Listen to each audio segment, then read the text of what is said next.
Karl Marx, the first conspiracy theorist.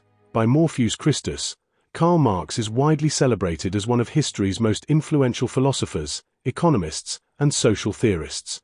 His works, particularly the Communist Manifesto co-authored with Friedrich Engels and Das Kapital, have shaped political ideologies, inspired revolutionary movements, and influenced academic thought for well over a century. However, when viewed through a certain lens, one might provocatively argue that Marx was also, in some ways, the first conspiracy theorist. This characterization does not diminish his intellectual contributions but rather reflects on his ability to perceive hidden structures of power, systemic exploitation, and entrenched ideological control in ways that resemble aspects of modern conspiracy theory. At the heart of Marx's analysis lies the idea that capitalism is not merely an economic system but a deeply entrenched social order maintained by a hidden web of relationships and power dynamics. Marx argued that the ruling class, the bourgeoisie, manipulates economic and political structures to maintain its dominance and suppress the working class, or proletariat. This perspective frames history as a continuous struggle between oppressors and oppressed, with the mechanisms of exploitation often obscured by ideology and state apparatuses. In modern conspiracy theory, a central theme is the belief in a hidden elite that controls society for its own gain. While Marx's analysis was grounded in historical materialism and sought to reveal systemic processes rather than personal cabals, his identification of a dominant ruling class controlling the means of production bears a resemblance to the notion of an invisible hand manipulating society. Marx's critique of capitalism often reads like an exposé of an elaborate conspiracy, albeit one rooted in economic and structural analysis rather than shadowy cabals. One of Marx's most profound insights was his theory of ideology, which he saw as a tool used by the ruling class to perpetuate its power. In the German ideology, Marx and Engels argued that the ideas of the ruling class are in every epoch the ruling ideas. This means that the dominant ideology in any society serves to justify and normalize the existing social order, making exploitation appear natural or inevitable. For example, under capitalism, the ideology of meritocracy convinces workers that their success or failure is entirely due to their own efforts, obscuring the systemic barriers that keep them subjugated. This notion of ideological manipulation parallels the way conspiracy theorists often claim that the truth about society is systematically hidden by those in power. In the same way that Marx sought to unmask the capitalist ideology, conspiracy theorists seek to unearth what they perceive as the hidden truths behind political and economic events.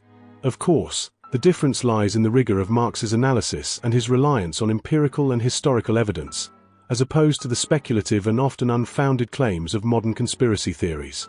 Furthermore, Marx's concept of alienation deeply underscores his role as a kind of proto-conspiracy theorist. He argued that under capitalism, workers are alienated from the products of their labor, from the act of production, from their fellow workers, and from their own human essence. This alienation is not immediately apparent to the workers themselves, as the capitalist system conceals its exploitative nature through mechanisms like commodity fetishism, where social relationships are masked by the relationships between commodities. Marx's revelations about alienation and fetishism resemble the way conspiracy theorists claim to uncover hidden truths about the world. Both Marx and conspiracy theorists seek to expose the unseen forces that shape human behavior and social structures. While it is tempting to draw parallels between Marx and modern conspiracy theorists, there are crucial differences that must be acknowledged.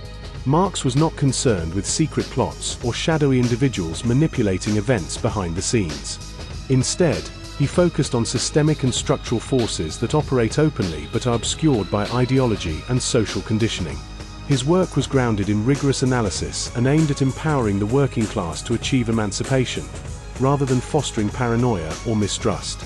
Moreover, Marx's ultimate goal was not to sow division or fear but to inspire collective action and solidarity. He believed that by understanding the mechanisms of exploitation, workers could unite to overthrow the capitalist system and build a more just and equitable society. This vision stands in stark contrast to the often divisive and nihilistic tendencies of modern conspiracy theories. Karl Marx can be seen as a conspiracy theorist only in the sense that he sought to reveal hidden structures of power and exploitation that were not immediately apparent to the average person. His critique of capitalism, his analysis of ideology, and his insights into alienation all reflect a desire to uncover the forces that shape human society. However, unlike most conspiracy theorists today who merely flirt with the solutions to systemic societal problems without fully addressing their root causes, Marx was the real deal. He never advocated for right-wing identity politics, Christian nationalism, or off-grid survivalism. He was a pragmatic realist who acknowledged the challenges of modern society and conceptualized practical solutions to resolve them. One will often hear from right-wing reactionaries that so-called communists, Marxists, and far leftists are concomitant in a nefarious plot to take over the world and bring about a new world order. Ironically enough, it is Marx and other like-minded leftists whom conspiracy theorists should be thanking. The very concept of class consciousness originated from the left, and without their astute observations and written material, it is unlikely that theorists like Alex Jones, David Icke, Jordan Maxwell, etc. would have the general awareness of the deliberate class disparities plaguing modern society, let alone the elite oligarchs, or bourgeoisie, who have been perpetuating said disparities throughout the centuries. But with that said, this is Morpheus Christus, signing off.